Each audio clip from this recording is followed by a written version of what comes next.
ডাকিতে সবাই কংগ্রেস করোনা ডাকিতে সবাই Congress corona voter গণ শুনো না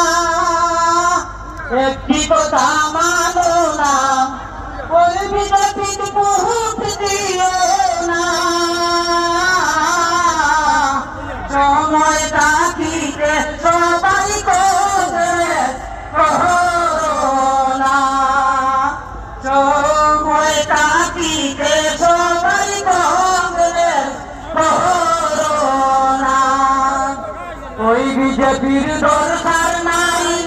বলিলেন ভোটার সবাই ওই বিজেপির দরকার নাই বলিলেন ভোটার সবাই আমরা এবার কংগ্রেস সরকার চাই আসাম থেকে হইবে গতির হইবে রে বীরা আসাম থেকে হইবি গতি হইবে রে বীরা ওই বিজেপির দরকার না